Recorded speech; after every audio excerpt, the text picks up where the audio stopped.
S, வீடு, schools, hotels, store room இங்கெல்லாம் partition wall கட்டணும்னாலும் இப்போ பில்டிங் போனஸோட first choice Renocon Rapid Wall Panels.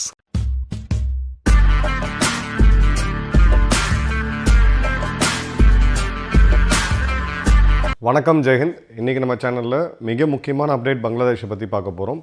பங்களாதேஷில் வரக்கூடிய பிப்ரவரி மாதத்தில் தேர்தல் நடக்க போகுது அப்படின்றது நம்ம எல்லாருக்குமே தெரியும். இந்த தேர்தல் அப்படின்றது எப்பயுமே ஒரு மிகப்பெரிய வன்முறையில் இந்த அரசியல் களம் இருக்கிறதுனால இந்த இடத்துலையும் வன்முறைகள் அதிகமாகும் அப்படின்னு எதிர்பார்க்கலாம். இந்த சமயத்தில் இந்தியாவுக்கு எதிராக கடுமையான வாதங்களை வைத்து ஒரு சமீபத்தில் கூட இந்தியாவுக்கு எதிரான ஒரு வரைபடம், இந்திய வரைபடத்தை மாற்றி இந்தியாவுடைய வடகிழக்கு 7 மாநிலங்களை பங்களாதேஷோடு இணைத்து காட்டி ஒரு பிரசுரித்து, அதே மாதிரி காஷ்மீர் இல்லாத ஒரு இந்தியாவை காமிச்சு ஒரு போஸ்ட் வந்துச்சு. இதை செய்தது யாருன்னு பார்த்தீங்கன்னா ஷரீஃப் ஓஸ்மான் ஹத்தி அப்படின்னு சொல்லக்கூடிய ஒரு ஸ்ட்ராங்கான இன்ஃப்ளூயன்சர், பங்களாதேஷில் எல்லாராலையும் அறியப்பட்ட ஒரு நபர், ஒரு ஸ்ட்ராங்கான சோஷியல் மீடியா இன்ஃப்ளூயன்சர். இது தவிர இந்த மாணவர் ப்ரொட்டஸ்ட் அப்படின்னு சொல்லி இவங்க போன வருஷம் பண்ண கூத்தில் மிக முக்கியமான ரோல் ஷரீஃப் ஓஸ்மான் ஹத்திக்கு இருந்துச்சு. இப்போது டாக்கா 8 பாராளுமன்ற தொகுதி டாக்கா 8ல் இண்டிவிஜுவல் கேண்டிடேட்டாக இருக்காப்புல இன்கிலாப் மஞ்சா அப்படின்ற ஒரு அரசியல் அமைப்பையும் நடத்திக்கிட்டு இருக்காப்புல. ஸோ மாணவர், சோஷியல் மீடியா இன்ஃப்ளூயன்சர், இந்தியாவுக்கு எதிரான கடுமையான வாதங்களை வைக்கக்கூடிய ஒரு ஆள், இந்தியாவுடைய வரைபடத்தை மாற்றி போஸ்ட் போட்ட அந்த போஸ்ட் பயங்கர வைரலாலாம் போச்சு பங்களாதேஷில். இப்படிப்பட்ட நபர் என்ன ஆகிறாருன்னு பார்த்தீங்கன்னா, டிசம்பர் 12ஆம் தேதி 2:30 மணிக்கு மத்தியானம் டாக்காவில் பிஜோய் நகர் ஏரியாவில் போயிட்டுருக்கும்போது 3 மர்ம நபர்கள் பைக்கில் வராங்க. அந்த 3 மர்ம நபர்கள் பைக்கில் இவரோட தலையில், ஸ்கல்லில் ஒரே ஒரு தோட்டாவை மட்டும் ஃபயர் பண்ணுறாங்க. துப்பாக்கியிலேருந்து ஒரே ஒரு தோட்டா ஃபயர் ஆகுது, இவருடைய ஸ்கல்லில். அதன் பிறகு இவரை ஹாஸ்பிட்டலுக்கு கூப்பிட்டு போகிறாங்க. அங்கே பாவம் ரொம்ப கன்ஜஸ்டடாக ஏரியா இருந்ததுனால ஆம்புலன்ஸ் கூட வர முடியல, ஒரு ரிக்ஷாவில் வச்சு தான் கூப்பிட்டு போகிறாங்க. கூப்பிட்டு போன பிறகு டாக்காவோட மெடிக்கல் காலேஜில் இவருக்கான மருத்துவம் அப்படின்னு பண்ணப்படுது. ரொம்ப கிரிட்டிக்கலான கண்டிஷனில் இருக்காப்புல, பட் ஸ்டேபிளாக இருக்கிறாரு அப்படின்ற தகவல் வருது. உடனடியாக இவரை யூனிஸ் அரசாங்கம் சிங்கப்பூரில் இருக்கக்கூடிய ஒரு அட்வான்ஸ்டு மருத்துவமனைக்கு ஏர்லிஃப்ட் பண்ணுறாங்க. ஸோ இதுதான் இங்கே நடந்த மிக முக்கியமானது. இப்போ இந்த இடத்துல இவர் சுடப்பட்டது ஒரே ஒரு முறை தான், ஆனால் சுட்டது தலையில் 3 நபர்கள் இதில் இருக்கிறாங்க. இதில் பார்த்தீங்க அப்படின்னா ஹதிக்கு எக்கச்சக்கமான கொலை மிரட்டல்கள் ஏற்கனவே இருந்துச்சு அப்படின்ற செய்திகள் எல்லாமே வருது.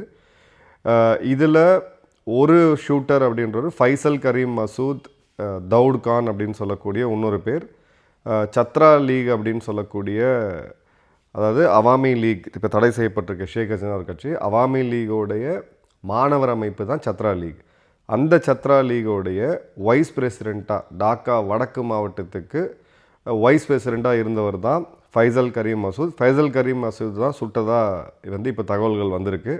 இது பார்த்தீங்க அப்படின்னா இவங்க காவல்துறை சொல்லலை, ஓப்பன் சோர்ஸ் இன்டெலிஜென்ஸ் எந்த அளவுக்கு ஸ்ட்ராங்காக இருக்குது அப்படின்றத இப்போ பார்க்கலாம். ஓப்பன் சோர்ஸ் இன்டெலிஜென்ஸில் ஒரு சிசிடிவி ஃபுட்டேஜை எடுத்து, அந்த சிசிடிவி ஃபுட்டேஜ், அதாவது சுடப்படக்கூடிய அந்த காட்சிகள் சிசிடிவியில் வருது, அதை ஜூம் இன் பண்ணி ஹை பிக்சலேட் பண்ணி, அதன் பிறகு ஒரு சோஷியல் மீடியா ப்ரொஃபைலோடு கம்பேர் பண்ணி அந்த ஃபேஷியல் ரெகக்னிஷன் சொல்லக்கூடிய முக ஒப்பீட்டு மென்பொருள், ஒரு சாஃப்ட்வேரை பயன்படுத்தி இவர் தான் அப்படின்றத ஐடென்டிஃபை பண்ணியிருக்காங்க. ஒரு டாபிக் விட்டு கொஞ்சம் டிவியேட் பண்ணணும் அப்படின்னா, இன்றைக்கி ஓப்பன் சோர்ஸ் இன்டெலிஜென்ஸ் எவ்வளோ பெரிய ஒரு பவர்ஃபுல் டூலாக இருக்குது அப்படின்றத நம்ம பார்க்கலாம். போலீஸ் விசாரணை துவங்கிறதுக்கு முன்னாடியே இந்த நபர் தான் கொண்டு இருக்கிறாரு அப்படின்ற தகவலையும் ஓப்பன் சோர்ஸ் இன்டெலிஜென்ஸ்லேருந்து எடுக்க முடியுது. அந்த அளவுக்கு இன்றைக்கி டெக்னாலஜி இருக்குது. அதன் பிறகு பார்த்தீங்க அப்படின்னா இவர் கூட போனவர், இந்த 3 பேர் பைக்கில் கூட போனவர் ஆலம்கீர் ஹுசைன் அப்படின்னு சொல்லி இது பண்ணியிருக்காங்க. அதே மாதிரி பார்த்தீங்க அப்படின்னா அவாமி லீகோட லீடர் ஜஹாங்கீர் கபீர் நானக்குக்கு இவங்க சப்போர்ட் ப்ரொவைட் பண்ணாங்கன்ட்டு. ஜஹாங்கீர் இன்னொரு மிக முக்கியமான மாணவர் அமைப்பு தலைவர். இப்போது இதில் பார்த்தீங்க அப்படின்னா நவம்பர் 2024 ஃபைசல் கரீமை ஏற்கனவே அரெஸ்ட் பண்ணாங்க. ஸோ இது ஒரு பொலிட்டிக்கல் அரெஸ்ட் தான் வச்சுக்கோங்களேன். பங்களாதேஷில் ஆட்சி மாற்றம் ஏற்பட்ட பிறகு அவாமி லீகோட, அதாவது ஆளுங்கட்சியில் இருந்த பல பேர் வேட்டையாடப்பட்டாங்க. அதில் ஃபைசல் கரீம் ஒருத்தர். ஃபைசல் கரீம் தான் விட்டது அப்படின்னு சொல்லி இவங்க இது பண்ணியிருக்காங்க. இதன் பிறகு எங்கெங்கெல்லாம் எது கனெக்ட் ஆகுதுன்னு பாருங்கள். அல் ஜசீரா ஒரு ஊடகம், அரபிக் ஊடகம், நம்ம எல்லாருக்குமே தெரியும், கத்தாரை சேர்ந்தது. அதில் இருக்கக்கூடிய ஒரு ஜேர்னலிஸ்ட் இந்த டீட்டெயிலாம் எடுத்து போட்டு, இதை கொலை செய்தவர்கள் சத்ரு லீக் சொல்லக்கூடிய இந்த இதில் இருக்கக்கூடிய ஃபைசல் தான். ஆனால் ஃபைசலும் இவங்களும் இப்போ டாக்காவில் கிடையாது, இவங்க இந்தியாவுக்கு தப்பிச்சு போயிட்டாங்க அப்படின்ற ஒரு தகவலையும் போடுறாங்க. அதன் பிறகு பங்களாதேஷுடைய வெளியுறவுத்துறை அமைச்சகம் இந்தியாவுடைய தூதர் பிரணய் வர்மா அவர்களை 14ஆம் தேதி கூப்பிட்றாங்க. கூப்பிட்டு இந்த மாதிரி எங்களுக்கு வந்து இந்த மாதிரியான ஒரு வழக்கு இருக்குது, ஒரு மாணவர் அமைப்பை சேர்ந்த ஒரு தலைவர் வந்து சுடப்பட்டிருக்காரு, இதில் சம்மந்தப்பட்ட குற்றவாளிகள் இந்தியாவுக்கு தப்பிச்சு போயிருக்காங்க, ஸோ அதனால் நீங்கள் எங்களுக்கு ஹெல்ப் பண்ணுங்கள் அப்படின்னு சொல்லி அவங்கள அரெஸ்ட் பண்ணி உடனடியாக பங்களாதேஷ்கிட்ட ஹேண்ட் ஓவர் பண்ணுங்கள். வரக்கூடிய காலங்களில் தேர்தலில் நிறையா வன்முறைகள் நடக்கிறதுக்கான வாய்ப்பு இருக்குது, அதுக்கு இந்தியாவை பயன்படுத்துகிறாங்க, இங்கேருந்து எல்லாம் சம்பவமெல்லாம் செஞ்சுட்டு அங்கே இந்தியாவுக்குள்ளே தப்பிச்சு போயிடுறாங்க அப்படின்னு சொல்லி இது பண்ணுறாங்க. பட் ஒரு வெரிஃபைபிள் எவிடன்ஸ் வந்து கொடுக்கல. இது எஃப்ஐஆர் ஃபைல் பண்ணியிருக்காங்க, கேஸ் விசாரணைகள் போயிட்டுருக்கு, டாக்கோ மெட்ரோபாலிட்டன் போலீஸ் டிஎம்பி விசாரணை பண்ணுறாங்க. பட் நாம் சொன்ன தகவல் எல்லாமே பொது வெளியில் அந்த சிசிடிவி ஃபுட்டேஜோட ஃபேஸை எடுத்து அதன் மூலிமா வந்த தகவலை தவிர இது அதிகாரப்பூர்வமாக வந்தது கிடையாது. இப்போது அல் ஜசீராவோடைய கிளைம் என்னன்னு பார்த்தீங்கன்னா, ஜுல்கர்னைன் சைர் அப்படின்னு சொல்லக்கூடிய ஒரு ஜேர்னலிஸ்ட், ஒரு கத்தார் பேஸ்ட் ஜேர்னலிஸ்ட், ஆனால் பங்களாதேஷ் நேஷனலிஸ்ட். ஸோ பங்களாதேஷை சேர்ந்த ஒரு நபர் கத்தாரி ஊடகமான அல் ஜசீரா வேலை செய்யக்கூடியவர். இவர் தான் வந்து அந்த ஃபேஸ்புக் போஸ்ட்டில் கிளைம் பண்ணுறாப்புல ஃபைசல் கரீம் மசூத், அலம்கீர் உசைன் 2 பேருமே இந்த சம்பவத்தை செஞ்சுட்டு இவங்க ஹலுகாட் பார்டர்னு சொல்லக்கூடிய இந்தியா பங்களாதேஷ் எல்லையில் தாண்டி கவுஹாட்டிக்கு போயிட்டாங்க, இப்போ அவங்க வந்து அஸ்ஸாமில் இருக்கிறாங்க அப்படின்றது தான் இவர் சொல்லக்கூடிய தகவல். இது வந்து இன்னொரு விஷயம் சொல்கிறாங்க, அதாவது இவங்களுக்கு ஹெல்ப் பண்ணது மஸ்தூர் ரஹ்மான் அப்படின்றவர் ஜஹாங்கீர் கபீர், இன்னொரு அவாமி லீக் லீடர், அவரோட பிஏவாக இருந்தவர் அப்படின்னு சொல்லிட்டு, அதே மாதிரி இந்த ஷூட்டர் போய் கொல்லும் போது அவங்க இன்டென்ஷன் வந்து கொல்றது தான், ஆனால் ஒரு தோட்டா ரிலீஸ் ஆன உடனே அந்த துப்பாக்கி அப்படின்றது ஸ்ட்ரக் ஆகிடுச்சு, ஜாம் ஆகிடுச்சு, அதனால் அவங்களால கொல்ல முடியல அப்படின்னு சொல்லிட்டு இது பண்ணியிருக்காரு. ஸோ இதை வந்து ஓப்பனாக ஒரு ஃபேஸ்புக் பதிவில் போட்டிருக்காப்புல. போட்ட பிறகு இந்த கொலை வழக்கு வந்து இந்த சம்பவத்துக்கு ஒரு வழக்கு போட்டு டாக்கா மெட்ரோபாலிட்டன் போலீஸ் இன்னொரு நபரை அரெஸ்ட் பண்ணுறாங்க. அந்த நபர் யாருன்னு பார்த்தீங்கன்னா அசீம் ஆலம்கீர். அசீம் ஆலம்கீர் அப்படின்றது ஒரு ஜேர்னலிஸ்ட், டாக்காவில் ரொம்ப ஃபேமஸான ஒரு ஜேர்னலிஸ்ட், ஒரு ப்ரோ அவாமி லீக், அதாவது ப்ரோ ஷேக் ஹசீனா ஸ்டாண்ட் எடுக்கக்கூடிய ஒருத்தர். இவர் ஜிம்மு விட்டு வெளில போயிட்டு வரும்போது இவரை வந்து அரெஸ்ட் பண்ணுறாங்க, அரெஸ்ட் பண்ணி ரிமாண்டும் பண்ணுறாங்க.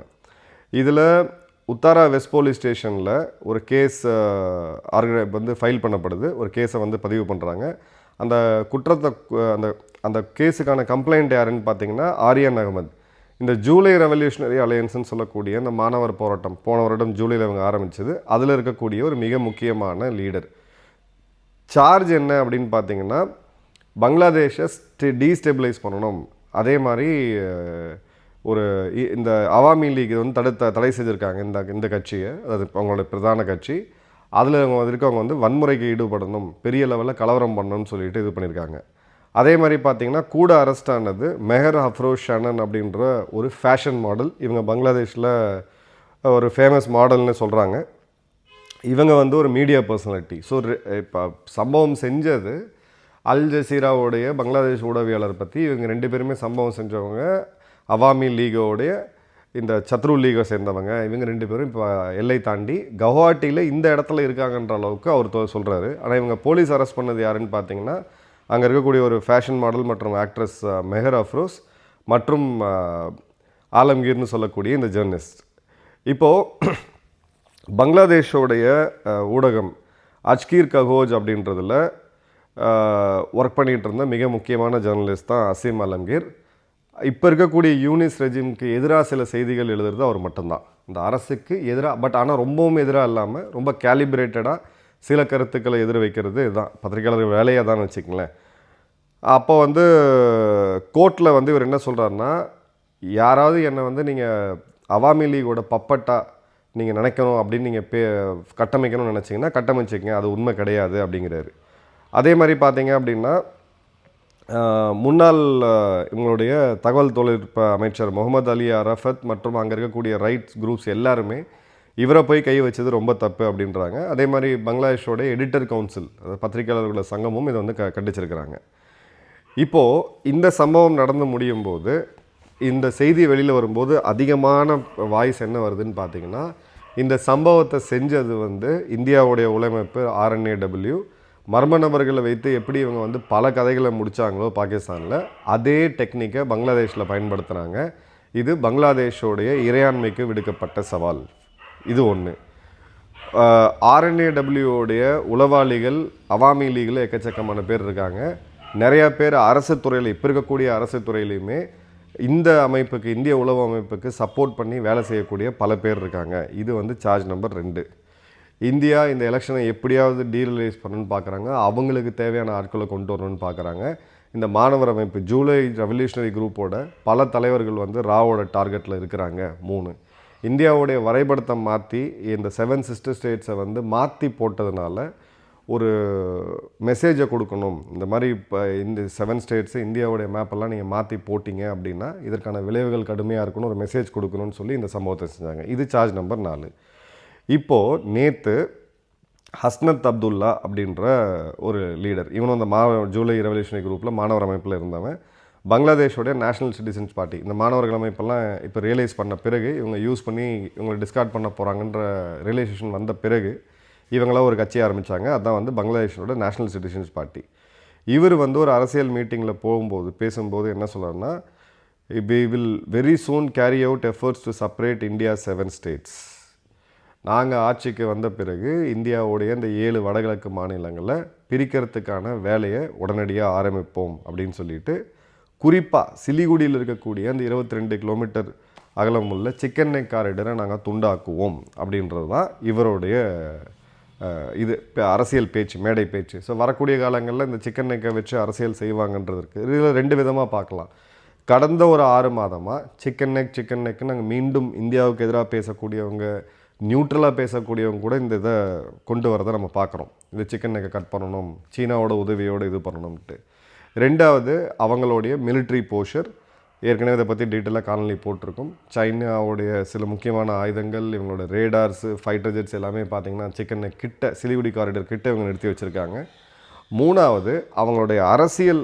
இப்போ வரக்கூடிய தேர்தலில் எதிரியை நீங்கள் காமிச்சாகணும். நீங்கள் எதிரி இல்லாமல் அரசியல் நீங்கள் பண்ண முடியாது. ஸோ உள்நாட்டில் ஒரு எதிரி, மேபி உங்களுக்கு எதிராக இருக்கக்கூடிய கட்சி, வெளியில் வந்து ஒரு எதிரி. அந்த வெளியில் இருக்கக்கூடிய எதிரின்றது இலங்கை, மாலத்தீவு, நேபாள், இந்த 3 நாடுகள் இன்க்ளூடிங் பாகிஸ்தான், 4 நாடுகளை நம்ம அப்சர்வ் பண்ணோம் அப்படின்னா இந்தியாவை ஒரு எதிரியாக வச்சு தான் அந்த அரசியல் நடக்கும். கெட் அவுட் இந்தியா கேம்பெயின், மிசு ஜெயிச்சு வந்த பிறகு அவர் இந்தியா கூட ஃப்ரெண்ட் ஆகிட்டார், வேறு விஷயம். பட் லோக்கல் அரசியலை ஜெயிக்கிறதுக்கு இந்த புள்ளி தேவைப்படுது. ஸோ இந்த மாணவர்கள் அமைப்புன்னு சொல்லக்கூடிய நேஷனல் டெமோக்ராட்டிக் பார்ட்டி, இவங்க எல்லாருமே நீ வரக்கூடிய காலங்களில் இந்தியாவை எதிர்த்து தான் இந்த அரசியல் அவங்க பண்ணுவாங்க அப்படின்றது தெளிவாக தெரியுது. இப்போ இதுக்கு ரெஸ்பான்ஸ் யார் கொடுத்ததுன்னு பார்த்தீங்கன்னா, அசாமுடைய முதல்வர் திரு ஹெமந்த பிஸ்வா சர்மா அவர்கள்.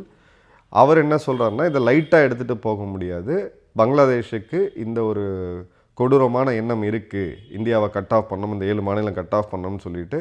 அதே மாதிரி இது இப்போ மாணவர்கள் அமைப்பு இந்த அடிப்பொடியெல்லாம் பேசுகிறது வேறு. யூனிஸே ஒரு புத்தகத்தை பங்களாதேஷ் மற்றும் துருக்கிக்கு கொடுக்கும்போது அதில் இந்திய மேப்பை தவறாக சித்தரித்து அந்த 7 மாநிலங்களை பங்களாதேஷோட இணைச்சி போட்டதை நம்ம வந்து ஜஸ்ட் லைக் தட் கடந்துட்டு போக முடியாது. ஸோ ஒரு நேஷ்னல் இன்டென்ஷனுமே இருக்குது அப்படின்றத நம்ம தெளிவாக பார்க்குறோம். இப்போ இந்த இடத்துல